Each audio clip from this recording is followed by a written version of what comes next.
Hi, I'm Shiloh Bates, and welcome to the CLO Investor podcast. CLO stands for Collateralized Loan Obligations, which are securities backed by pools of leveraged loans. In this podcast, we discuss current news in the CLO industry, and I get to interview key market players. Today, I'm speaking with Serhan Secman, Global Head of CLOs at Napier Park, which is part of First Eagle Investment Company. We talk about learning the CLO investing business, inefficiencies in the market, and the three factors that negatively affected CLO equity in 2025. That's higher defaults, declining loan spreads, and CLO equity generally trading cheap. This discussion may include hypothetical market scenarios and modeling assumptions for educational purposes only and should not be interpreted as expected performance. I'm always looking for interesting guests to have on the podcast. Email us at info@flatrockglobal.com if you'd like to come on. And if you're enjoying the podcast, please remember to share, like, and follow. And now, my conversation with Serhan Secman.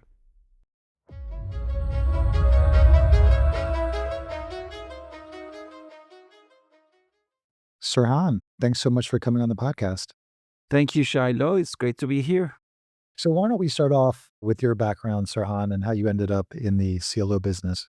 I'm an engineer by background. I went to an engineering school back in Turkey and went to master's in Texas and started working within the industry in Texas. And I love the engineering, and engineering is a way of thinking rather than a collection of knowledge. It's just a collection of skill sets that you apply numerical and analytical thinking. And then after a few years in engineering, I thought that I could use my skill set a little bit better in finance. And the prompt to that was that my wife, who graduated again from Texas A&M, had her PhD in math, started working for a hedge fund. And I found what she's doing a lot more interesting than I'm doing. So I decided to go to business school. I ended up being selected as a great school. So I was lucky to go into Wharton, and that was the beginning of my finance journey. I recruited for sales and trading. I ended up going to Lehman Brothers, a place where I really enjoyed being part of for 2 short years, but I call them as dog years. Every year was worth the 7 years of experience. It was quite intense, but in the end, I think I learned a lot. And roughly about 2 weeks before Lehman went under, August of 2008, I was hired with Citi Alternative Investments, as a CLO or a CDO. At the time, we used to call them as CDOs, CDO trader slash investor. And that was the beginning of my investor career. At Lehman Brothers, I was a trader, but in Citi Alternative Investments, I switched into the buy side. My career at Citi Alternative Investments evolved from being a trader, being a PM, into more on the business side. Now I oversee the global CLO business for Napier Park, both on BSL and middle market. So on your platform, have you rebranded it as First Eagle, or you're keeping the Napier Park name? We're keeping the Napier Park name. First Eagle is a very strong brand in the industry, but focused on a different corner than Napier Park operates in. Napier Park, over the years, had built a reputation that is very valuable, and we're keeping that Napier Park reputation, and therefore the brand is intact. And do you spend most of your time then investing in CLOs managed by other firms, or do you spend a lot of time focused on the CLOs that Napier Park manages?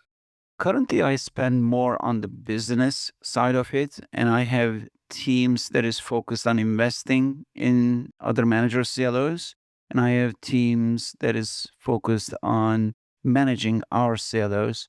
I tend to play a role of more on the business side and trying to make sure that all the gears turn in the direction and the right efficiency as they do turn. But my background, my day job used to be mostly on the investing side, investing in other managers' tranches. And mostly we used to focus on the lower end of the capital structure, mostly equity, single B, double B, sometimes triple B. I saw a stat the other day that there was 150 different CLO managers that issued last year. Obviously, Napier Park is both a large and well-regarded manager, but how do you see your platform as differentiated from all the other guys out there? So 150 managers, that's quite a bit. Too many. Too many. You're right. You compare it to 1.0 era, surprisingly, market was much smaller, but we had more managers at that time. I remember counting it north of 180 in 2007. There has been a consolidation cycle that we went through, most pronounced in 2010. But later on, it became a norm that the market constantly brings in newcomers to the market. New managers are born, and some old managers are phased out, and they either phase out naturally or some of them goes through a M&A process and they become part of a larger program. When you look at the landscape, there are several ways that the managers can differentiate themselves. It could be on where you position yourself on the risk spectrum. It could be on how active you manage your portfolios. It could be on how do you source your loans, on which corner of that loan market that you are more keen on. And if I look at from those perspectives, you could do a cluster analysis and see what managers fall under what category or what cluster. But I would put Napier Park into a cluster where there's a lot of conservative portfolio construction. So the credit wise, we're more on the conservative side and we are more on the diverse end of that spectrum. There are some managers that likes taking concentrated bets, and there are some managers that lean more on the diverse side. So that's the second attribute that would identify Napier Park. And maybe the last one is that we are very active in the way that we manage our portfolios. And combination of these three attributes is the thing that I would say the differentiating factor for Napier Park as the style that exists among these 150 managers. So if a new associate joins you guys from business school and they're going to be investing in third-party CLOs, what's some words of wisdom you'd give them on day one? Data analysis. That would be the first thing that I would ask him or her to focus on getting to data regarding the CLO managers, CLO deals, and jump on it and try to find conclusions. We're very lucky as CLO investors. We have access to tons of information, tons of data, and this asset class couldn't be more transparent. And there's so much information about what does managers do, how do they construct their portfolios, what names are in their portfolios, what do they buy, at what price, what do they sell, at what price, what happened to the loans after they sold. All of those are very important information that somebody who is fresh into this field can just jump and swim in this data and come up with hypotheses on what a good manager should be, and then see whether that has been tested with this data and come up with which managers are worthy in investing in what part of the capital structure. And that's something that I found as an engineer, maybe tying back to my background. I find it fascinating because I'm an engineer by trade, and once an engineer, always an engineer.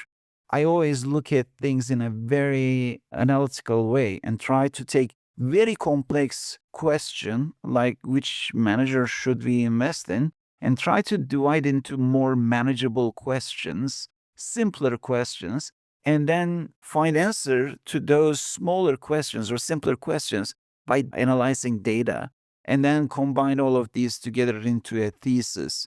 So that's the thing that I would push anybody who is coming into this industry to make themselves familiar with data analysis, data management, because it gives so much information about the managers, gives so much information about the deal performance.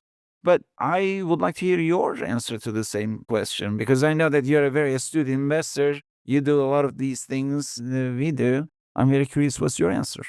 Well, I'll give you two different answers. So one is that I went to University of Chicago for grad school, and they bake into you this or beat into you this idea that the market's efficient. And I wouldn't describe CLO tranches that way at all, especially down the stack in double Bs and equity. I think there are trades that happen all over the place. And when I started investing in CLO equity, this is, I guess, 2011, 2012, you'd see a trade in equity and maybe your boss asks you why. Why did this trade at 80 instead of 70 or 90? And the implication of that is there's some really rational answer. And the reality is, after you've looked at it for a while, sometimes you're just not, or I'm not able to explain some trades. If you think about risk and return on a line, sometimes CLO securities just trade in a way that I couldn't necessarily explain. And what's funny about that is as we've become bigger at FlatRock, sometimes I'm asking a third party, hey, why did this private credit double B trade so wide versus the market or tight versus the market? And then the person's like flipping it back on me. They're like, well, I thought you would know. We're looking around and it's like, well, somebody got a good deal or didn't. So I like the fact that it's inefficient. I like the fact that if you're bigger, I think you have an advantage over peers. But my initial question was, what kind of advice would you give to a new associate? And I think for like a new employee, it's really amazing how much work they can do on their own in terms of coming up to speed. So one thing is there's probably 5+ investment banks that cover the CLO market, just like an equity analyst covers Meta or Google or Alphabet. And every 2 weeks, they're telling you, hey, this is what's important that's happening in your space. So for us, that's must read stuff. But the other thing is that if you have Intex or something comparable and you have access to our market's BWICs or auction processes, you can see where double Bs are trading any day, triple Bs, equity, which is a lot more challenging to figure out, but with different profiles. And you can see, okay, today, two pieces of equity traded. These are the prices. Well, you get the cover bid. So the second best, but you're in a range. And then from that, over a month or two, you can figure out equity of this profile, long and clean. Maybe that trades at like a 13% IRR. Equity that's beat up late in its life. People ask for a pretty high return to get excited about investing in that. And then, so for all of our CLO securities, we're getting third party marks daily. So the first step for a new associate is, hey, can you tie out these marks versus what's happening, the trades like we're seeing in the market? So obviously, if somebody new joins you, you're going to spend a lot of time with them, but the amount of work they can do on their own to figure out the asset class, to the extent it can be figured out, there's the ability to do that. I think the trick is to hire somebody who's a self-starter and is comfortable doing a lot of that work potentially on their own. Two things that I picked up on this conversation. First thing that I would definitely piggyback on your comment about inefficiency of the market. And CLO market is a great example of that inefficiency. And thank God that it is inefficient. I couldn't imagine that that would be value if it was fully very efficient. And I keen to understand and appreciate and accept that that inefficiency is happening for a reason, because there are market participants with different objectives in their mind. Is somebody solving for X and another person is solving for Y. And I find that fascinating that one investor's opinion differing from another is the thing that really adds value to both of them. And it is one man's trash is another man's treasure. I don't mean it that way, but it is true that the same bond might have different value for different investors because of many reasons. So that's the first thing that I completely agree with you, that inefficiency exists. And the second thing, tying back to this new associate, that we would give him an advice. One thing is, like, I'm learning everything every day. I'm finding out new things and new ways of looking at the same thing that I've been looking for the last 20 years. And it's fascinating. Sometimes I kick myself, why didn't I think about it looking at this way? So what I would advise him or her is to go and connect with as many people as possible within the industry and try to understand, how do people look at the same animal that we're all looking at together. Some people see it as different than we do. They have different tools, different ways of analyzing it. And I like it that in our industry, people are pretty transparent about what they're doing and how they're doing it. And I find it that something that I would encourage anybody who's coming into this to put themselves into that network of people or investors or traders and try to figure out what other people are doing. So last year was a pretty challenging year for CLO equity, and one of the reasons was that default activity was elevated. Do you think 2026, do you think conditions will be more favorable, or how do you see it? The short answer is it depends. It depends on a few factors. First and foremost is the rates. If the headline rate continues to drop, it could be helpful that some of these would be defaulting issuers will find some relief on their debt coverage. So maybe the default rate is going to ease up. That's not the only factor that plays into it. There are some natural cycles that the credit market usually goes through. Sometimes those cycles are accelerated by exogenous events. GFC was one, COVID was another. There are some other more benign examples of that, but it could be a natural accumulation of would be defaults that might be breaking. Another cycle is the idiosyncratic defaults emerge at certain times in certain part of the cycle. The 2017 tightening wave that we had observed, and they continued for about 2 years, resulted in increased idiosyncratic defaults in 2019. I am cautious of that idiosyncratic environment coming back up again. We are seeing a few defaults pop up as more surprise, and that's basically a sign of idiosyncratic environment is not being so much constructive. I'm afraid that that will continue to increase. I think it is going to be a challenging 2026, yet it is not easy to identify a certain industry sector. It is most likely that lower rated, lower quality, lower debt coverage ratio issuers will have some difficulty. I think that elevated default rate is likely to stay in range bound. It's not going to go off the roof. It's not going to go down to zero. It is going to be oscillating between the current level plus minus a percent point. So what you're saying is even as SOFR comes down as expected, so if you look at the SOFR forward curve, I think 3.1 is at least where the market thinks we're heading to. Even with the cuts implied in that, there's still going to be some idiosyncratic. So that's cats and dogs that, for whatever reason, are struggling in the current environment. And we might be surprised that it could be postponed because there are a lot of factors that goes into it as well. And the general business environment is very important, whether we're going to be seeing real growth in the economy or we're going to see contraction in consumer spending. All of these are side factors that will contribute to it. All in all, I think that there is the uncertainty within the market that is higher today than it was maybe about a year ago. And I think that is going to hold a lot of larger investments within the business that might be very accretive for the markets. And therefore, a delay of those investments, you can call it as M&A activity, might make it a little bit more treacherous for credit than otherwise would be. How about you? What do you think? I think I might be more optimistic than you. So the default rate, and I'm looking at JP Morgan data, but it peaked at 5.2% and then ended the year at 3.75. So heading in the right direction. And I think lower SOFR should be advantageous.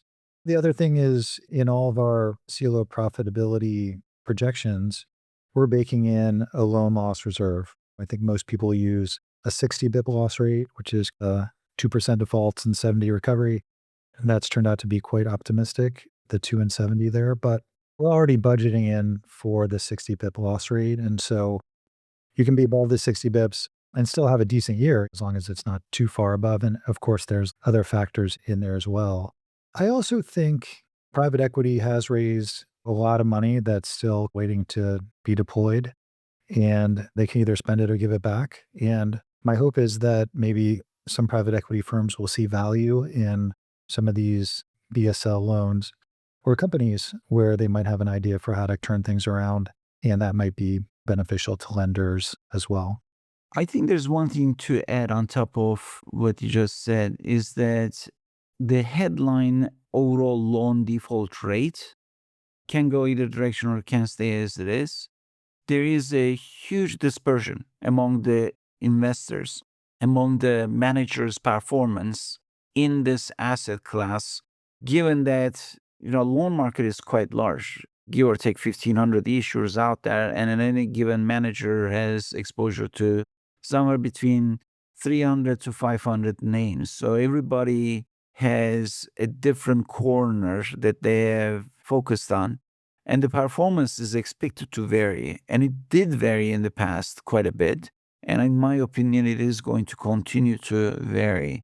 There might be some skew towards larger managers' performance on the recoveries or loss given default recoveries will be higher for larger managers, might be higher for larger managers because of the LME process.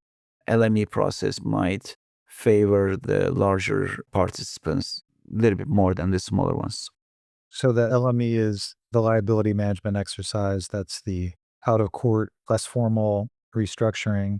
Your point is the bigger players are able to navigate that process and end up with disproportionate recoveries, better recoveries than smaller guys.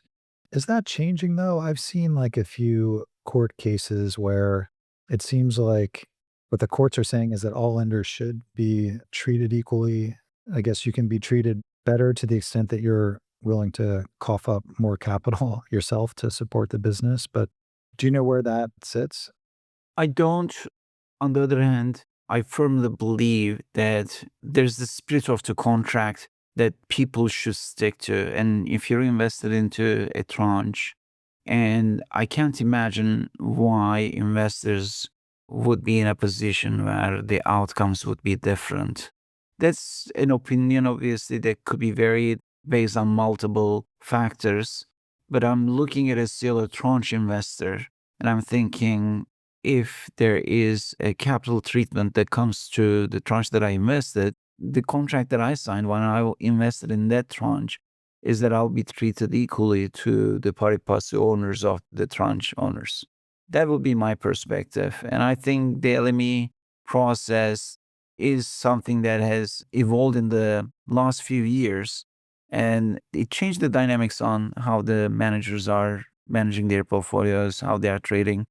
I don't mean to suggest that the larger managers have advantage. Everybody has a different means of dealing with defaults. A smaller manager has a much better optionality on being able to trade out of the smaller position that they have earlier in the process, where the large investors do not have that luxury. So everybody is trying to play whatever the tools that they have, given that they're set up. Well, one thing I've definitely seen is that the smaller managers or just managers who may be big overall but have a small position in a term loan, if things start to go south, if they're worried that there's going to be an LME or a more formal Chapter 11, they sell it quick because they realized, hey, I won't be on a steering committee. I won't have influence in this process. And they're like, yeah, I need to sell now and just de risk myself. Do you see loan activity, new LBO creation as picking up in the new year? Because if loans come with wider spreads, that's certainly something that can benefit us as CLO equity investors and really the entire CLO. And perhaps if that happens, there'll be less refinancing activity, which has been also a drain on CLO equity cash flows. Early last year, I was hearing that the pipeline is very robust on the M&A activity, and there's going to be a loss of loan creation. The reality is that it didn't materialize. So it was a little bit disappointing for me to observe that projection not being material result. Made me think, okay, whatever I will think right now, I have to think again because this may not be the reality. I think there's a back up activity that has been pushed from last year to this year that makes me think that there is going to be a pickup on M&A activity, loan creation that will create a lot of supply to meet the demand on the CLO creation. I approach it a little bit cautiously. I'm hearing that it might be the case for this year. Some market participants are quite bullish on the idea that there is going to be a lot of M&A activity. My sense is that it is going to be delayed. It is not going to be right off the gate. We're already in January, end of January. I would anticipate that if that activity picks up, we're going to be seeing more towards the summer than earlier. Would you also, though, expect a general declining spreads for CLO financing rates from AAA down to BB? When you look at where we are in the spectrum post GFC, where the AAA spreads are, we have a little bit of room to go and hit the all-time tights. However, when you look at the calendar right now in 2026, a lot of 2024 vintage deals are going to be eligible for refinancing. And there is quite a bit of them, especially starting in Q2, where the volatility had started, as you would remember, 2024. That was a year where the AAA spreads were much higher than where we are right now. So whatever the tightening is going to be observing, it is going to be muted because it is going to be meeting with a lot of supply that is coming from refinancing deals, the deals that wants to either reset or refi. Therefore, I expect maybe the curve to be flatter between a refi and reset, between 3-year and 5-year. I think there's not going to be a very steep curve, but on the same sense, the demand for AAA paper will be meeting with a lot of supply. So the tightening is going to be muted. So it's kind of like the fundamentals of the market would point towards CLO spreads tightening. However, our market is just going to print lots of deals and a supply demand dynamic just isn't. Maybe things tighten a little from here, but there's lots of CLOs to be issued, and that puts a constraint on how much things are going to tighten. That would be my expectation in the market this year. So one other thing that weighed on CLO equity returns in 2025 was, my opinion is just that CLO equity trades cheap. So stock market's at record highs, credit spreads are at or near record tights. But CLO equity, if you just run your projected cash flows through Intex, the market rate of return is very much elevated, in my opinion, versus the beginning of 2025. So listen, everybody, as you know, they have different projected returns because they're running different models. But a 3% increase in potential returns as the result of lower CLO equity prices, that happening in a year where you also have elevated defaults and spread tightening on the assets is tough. Do you think CLO equity trades cheap? Great question. Bringing back to the efficiency of the markets. So that is the equilibrium. I don't know whether it is cheap or not, but it is where people are willing to buy or sell. But I'll add a few things to your question because I think you highlighted a few very important things. What happened through the course of the year and how the valuation changes over time. There could be multiple things that contribute to it. Number one is that your yield expectation could increase, which is going to push down the price of the equity, and therefore particular performance on that particular year could be negatively impacted by the expected return increase. And that's what happened as well. So maybe that's what you're referring to as how the market is cheap. And I agree there that there has been an increase in expectation of the yield that you should get. That's number one. Number two is your now on the equity, how much principal valuation that you anticipated you are going to be getting from your equity investment. That had decreased on a typical CLO. The loan market is sold off as well, but that decrease, again, contributes to the performance of the CLO equity. And then the third factor is that your IO valuation, which is basically the excess spread between your assets and your liabilities, that had compressed. That had compressed as a result of this tightening loan market, and that's reduced your future cash flows, and therefore the performance on your equity got negatively impacted. So all of these three things happen at the same time with different magnitudes contribute to the performance of CLO equity in 2025. 2026, I think that some of these are saturated.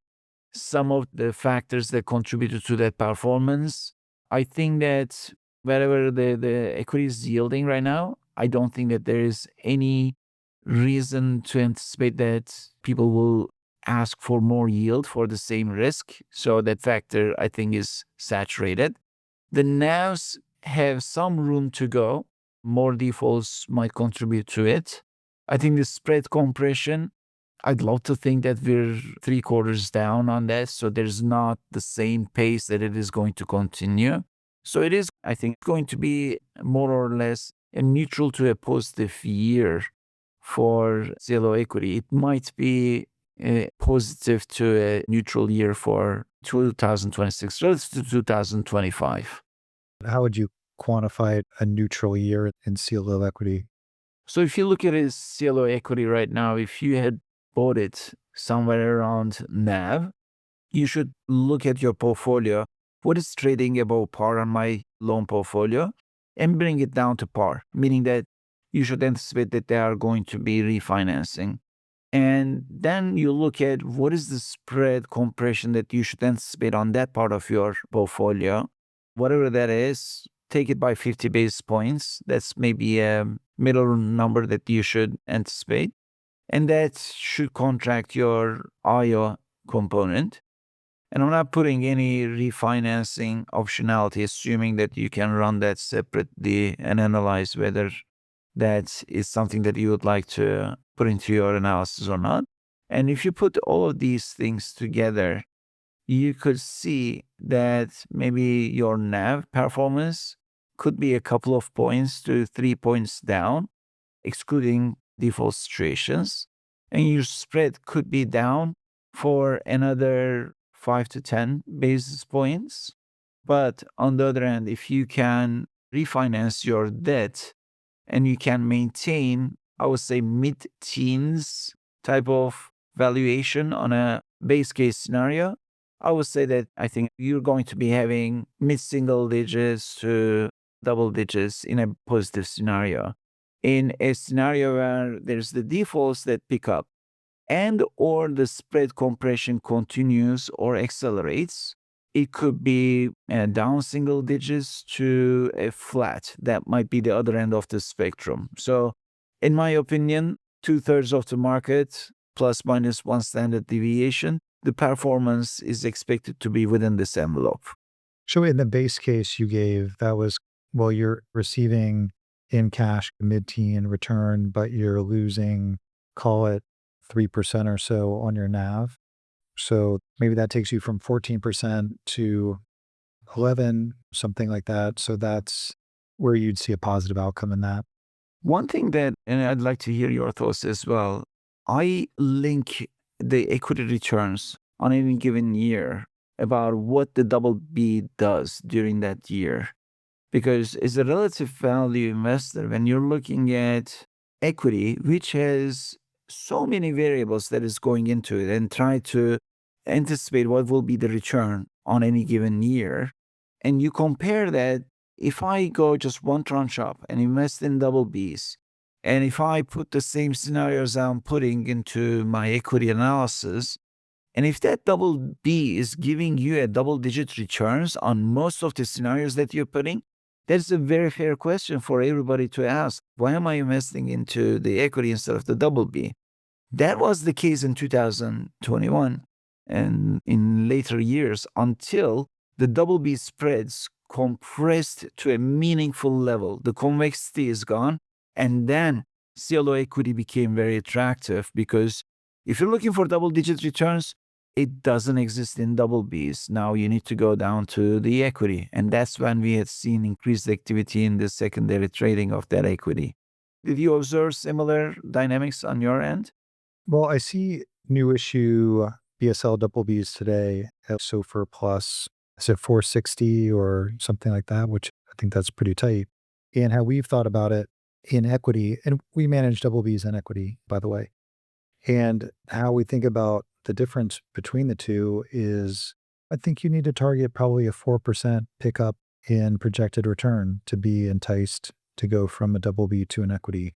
So from going from a double B that has really a de minimis historical default rate to sitting in, the first loss position where every time a loan defaults, you take a little hit on your NAV. We see that as roughly 4%. Well, maybe I should say I see it as 4%. It's something that we frequently debate around the shop. And I think some people would maybe call it tighter than that, especially if you've got a long-term time horizon. The small changes in return compound greatly over time, as you know. I kind of like your simplified model for what's a return for 2026. You mentioned refis and resets. So whatever base case model Intex spits out, if you're not tinkering with your capital structure, there is upside in refis and resets. And in fact, I think one very positive development in the market for equity has been that the refi and reset market is open for almost everybody. You don't have to be an A performing top of the list deal or manager to do a refi reset. They're available to basically everybody. The worst deals, they're not going to get them, but even a sub performer gets a refi, I would think. And then my one reason I think to be optimistic that's also sitting outside of your model is that my opinion is that CLO market rates of return widen in 2025. And because the CLO equity is getting these pretty substantial equity cash flows, and also the projection is for the CLO to be liquidated at some point in the future. So you're not waiting indefinitely on your return. You're putting part of it in the bank each quarter. So when you have these high discount rates, as you move those cash flows from unrealized, highly discounted future to in the bank, as long as the cash flows come in close to what you're projecting, then you should see an improvement in the value of your CLO equity. So maybe a simple example would be you bought a fixed rate bond at 8%, and then a year later rates are 10. Well, that bond is sitting with unrealized appreciation on your balance sheet, and that's negative. But if the bond does actually pay you your principal, at the end, you earn the 8. So there's no unrealized depreciation at the end. Over time, the unrealized depreciation goes away as you get closer to maturity. Well, part of that is there was an opportunity cost there. If you would have waited to invest, you could have made 10. But the reality is, in that example, you need cash flows and equity to still approximate what you were planning on. But a reversion of to more normalized CLO equity returns, I think would move up the entire market. And as SOFR comes down, my hope is that CLO equity cash flows, which are high, are all the more attractive to people. If your CLO equity pays you a 15% yield and market rates are 12, that doesn't make any sense. If market rates are 3, which maybe that's where we're going on SOFR, I think that is interesting.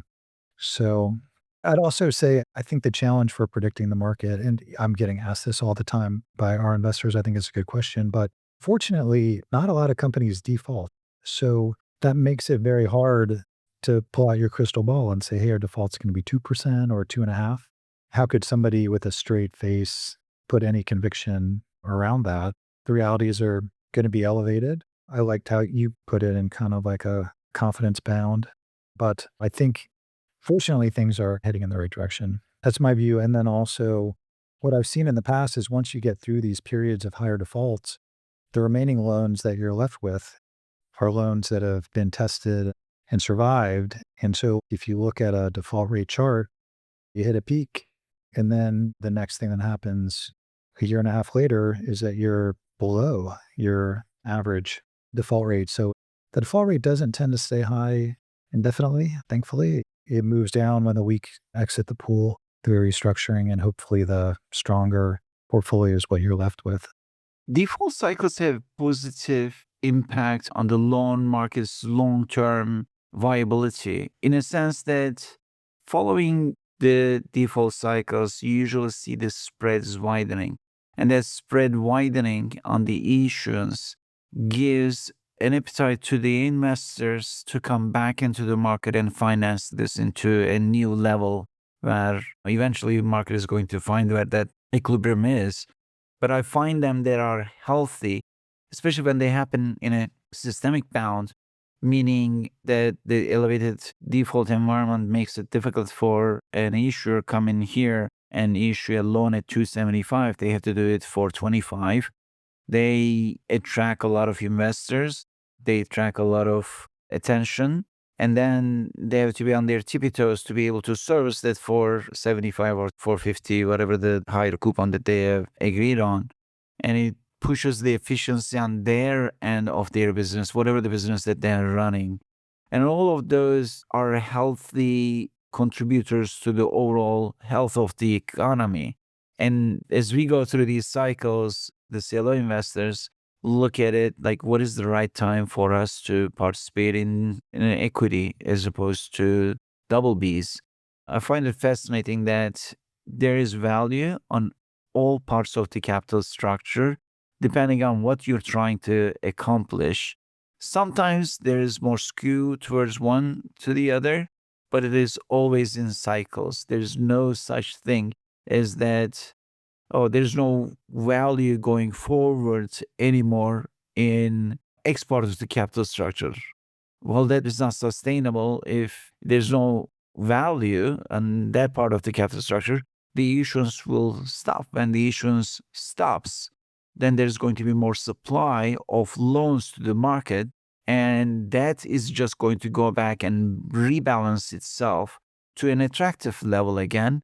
And market self-correction mechanism is just going to make sure that everything is moving in an efficient market paradigm, but in the long term. That's the key word. I think this CLO investment should be viewed as something that you can measure in a longer time period rather than a year or maybe two. It's important to be patient when you're investing in CLO, particularly in the lower part of the capital structure. Serhan, you've been in the CLO market for a long time. What's the dumbest thing you've ever seen somebody in the market do? Does anything come to mind? Quite a bit it comes. I don't know. I don't know. Let me tell you mine. Yes, I'm very much interested. So in 2011, I transitioned from working for CLO managers. So I was at Canaris at the time, picking the loans that go into CLOs, like your team does there, to investing in CLO equity. And at Canaris, we did have pockets where we were buying CLO double Bs. So that gave me some insights into what investing in CLO equity would be like. But once you find yourself in a new seat, I think it's smart to just kind of ask around and be like, hey, what's the dumbest thing somebody investing in CLO equity could do? You'd maybe ask a few banks or a trader to find out. And I heard that there was one CLO investor who, when bidding on equity, just looked at the NAV. Maybe they took a trustee report or pulled it up in Bloomberg. And usually in equity, NAV is the lower bound for what something's worth. It can be worth a little bit less, but NAV is the liquidation price. So that kind of sets a floor. And they bid NAV and they won. Well, it turns out that it was a CLO 1.0 and the incentive fee was in the money. So the NAV, I don't know what it was, 50 cents or whatever, that was the NAV. But the manager, they owned 20% of the NAV, again, because the deal had performed quite well. So they way overpaid for that equity position. So that's, I guess, on somebody's blooper reel. But as long as you run your cash flows through Intex or something comparable, you're never going to have that issue. But I think that's the biggest miss I think I've come across. It is important to get yourself educated and also trained before you jump into CLO equity trading or investing. If that's the level that you'd like to operate, I would suggest that any investor start with playing with mezzanine investment and do triple Bs and get yourself familiar with the managers, get yourself familiar with the structure, and then venture into double Bs. And then if you feel like you're building that expertise and knowledge, then you can go to single Bs. Single Bs are not as common in US market as it is in European market. But there are some debt single Bs that exist. But then the next step is the equity. I think investing in primary equity is quite different than investing in secondary equity. And that's something that I think whoever is venturing into CLO equity investment has to spend a lot of time with other market participants and the managers that they are willing to invest in. Staying close to the managers is very important. I think that when you're investing in a CLO equity of a manager, you're basically investing into their behavior, not what that portfolio is today. And you can do all kinds of analysis, but you need to really understand how they're going to be behaving. The example that you gave is not related to this. It's obviously a very fundamental level, entry level situation. But that would be the advice that I would give for anybody who wants to participate in the lower end of that capital structure, or just partner up or invest with a CLO equity investor like yourself and try to co-invest. That would be another way to get familiar with the market. That's great. Serhan, my closing question is always describe a CLO in 30 seconds. I love this. Somebody told me finance is not really complex. It's very simple. The complex part is how you can simplify it. So I thought about this question just recently, and my answer is as follows. CLO is an agreement on multiple investors on how they would like to divvy up the returns and the risk among themselves. It's nothing more complicated than that. Three investors come into a room. One of them tells, you know what? I don't like a lot of risk. I don't want to take a lot of losses. And I'm willing to give up some of my return on that portfolio in exchange for protection. Another one says, look, I would like to take higher return on my investment, and I'm willing to take more risk and protect you guys from the losses. And the mezzanine is anywhere in between. So this is my answer. That's great. Well, Serhan, thanks so much for coming on the podcast. Shiloh, thank you very much for having me on this podcast. This was very, very interesting and very enjoyable. Thank you very much.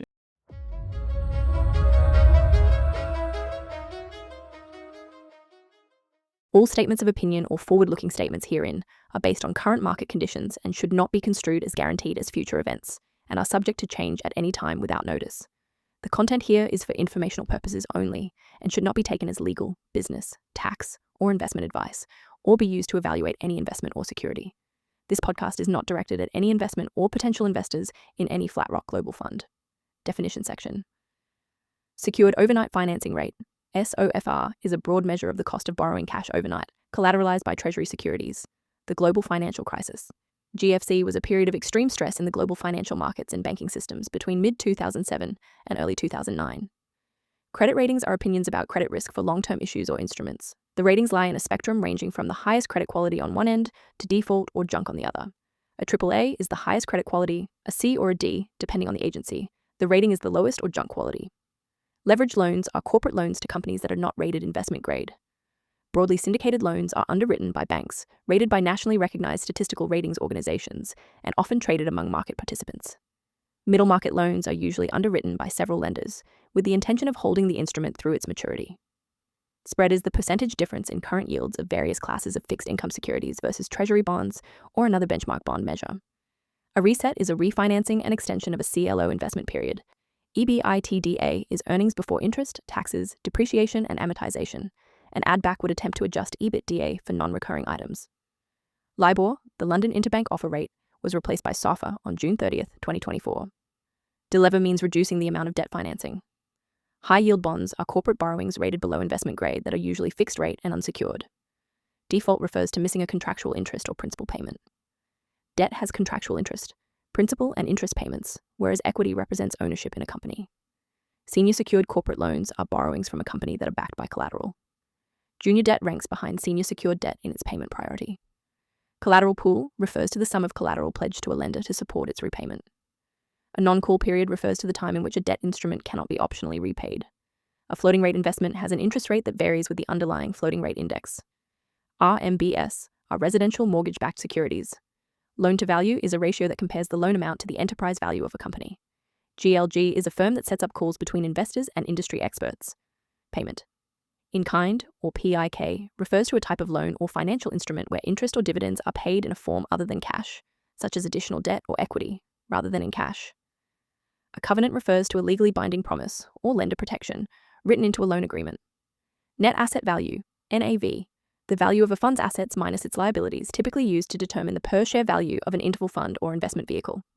Dividend recapitalization, dividend recap, a refinancing strategy where a company borrows to pay a dividend to its shareholders, often used by private equity sponsors. Continuation vehicle, a fund structure that allows investors to roll their interest in an existing portfolio company into a new vehicle, while offering liquidity to those who want to exit. Equity cure, a provision that allows private equity sponsors to inject equity into a company to fix a financial covenant breach. Risks. CLOs are subject to market fluctuations. Every investment has specific risks, which can significantly increase under unusual market conditions. The structure and guidelines of CLOs can vary deal to deal, so factors such as leverage, portfolio testing, callability, and subordination can all influence risks associated with a particular deal. Third-party risk is counterparties involved: the manager, trustees, custodians, lawyers, accountants, and rating agencies. There may be limited liquidity in the secondary market.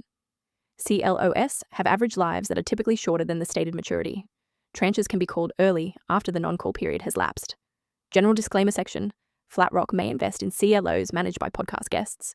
However, the views expressed in this podcast are those of the guest and do not necessarily reflect the views of FlatRock or its affiliates. Any return projections discussed by podcast guests do not reflect FlatRock's views or expectations. This is not a recommendation for any action, and all listeners should consider these projections as hypothetical and subject to significant risks. References to interest rate moves are based on Bloomberg data. Any mentions of specific companies are for reference purposes only and are not meant to describe the investment merits of, or potential or actual portfolio changes related to securities of those companies, unless otherwise noted. All discussions are based on U.S. markets and U.S. monetary and fiscal policies. Market forecasts and projections are based on current market conditions and are subject to change without notice.